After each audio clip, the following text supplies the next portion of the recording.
1 year లో 100 countries అనే target తోటి ఓవరాల్ గా 100 కాదు. సో 1 year 100 అనుకుంటే దాంట్లో 87th కంట్రీ ఇయర్. సో ఒక విధంగా మీ టాపిక్ బాగుంది, చీకటి కోణాలు అనేది. బట్ ఫ్రాంక్లీ చెప్పాలంటే నాకు అలాంటి ఎక్స్పీరియన్సెస్ చాలా చాలా చాలా. సో నేనేంటంటే కంఫర్టబుల్ గా కూడా వరల్డ్ ట్రావెల్ చేయొచ్చు అన్నది ఒకటి ప్రూవ్ చేద్దామని. Plus I'm being the world traveller along with being a vegetarian. So ఒక పూర్తి శాకాహారి ఎలా మనం ప్రయాణం చేయొచ్చు.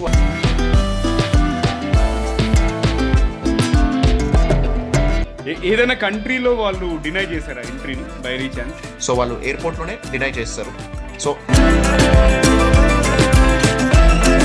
Clearly see their attitude towards Indians అంటేనే ఫేక్ వీసాస్ తో వస్తారని చెప్పి 13.5 గంటలు టార్చర్ చేశారు. కనీసం అక్కడ పడుకోవడానికి లేదు. సో స్పానిష్ కంట్రీస్ లో స్పానిష్ రాకుండా ట్రావెల్ చేస్తే చాలా టార్చరస్. సావు కబుర్ సలహా చెప్పినట్టు మెల్లగా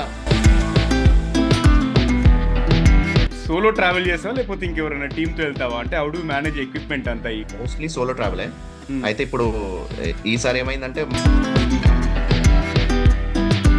3 days కి ఒక కంట్రీ అంటే మనకి అసలు నిద్ర సరిపోతుందా? How do manage that? చాలా తక్కువ, చాలా రేర్ గా.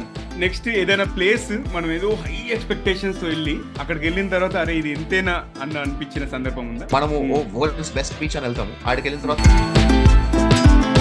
ఇప్పుడు జనరల్ గా ఎవరైనా మధ్యతరగతి వ్యక్తి కానీ లేకపోతే ఒక సాదా సీదా వ్యక్తి ప్రపంచాన్ని ఇలానే ప్రపంచం చుట్టూ తిరగాలని చెప్పేసి అనుకొని బట్ ఫైనాన్షియల్ కన్స్ట్రెయిన్స్ వల్ల ఆగిపోయి లేకపోతే ఏదో అనుకుంటారు కదా, వాళ్ళకి మీరు ఇచ్చే సలహా ఏంటి? నా సలహా అయితే ఖచ్చితంగా ప్రపంచ యాత్ర అనేది చాలా చాలా చాలా ఎక్స్పెన్సివ్. సో ఈ వరల్డ్ ట్రావెల్ చేయాలనుకుంటే ఖచ్చితంగా కూడా మీరు ఒకటి చేయాల్సింది ఏంటంటే ఫస్ట్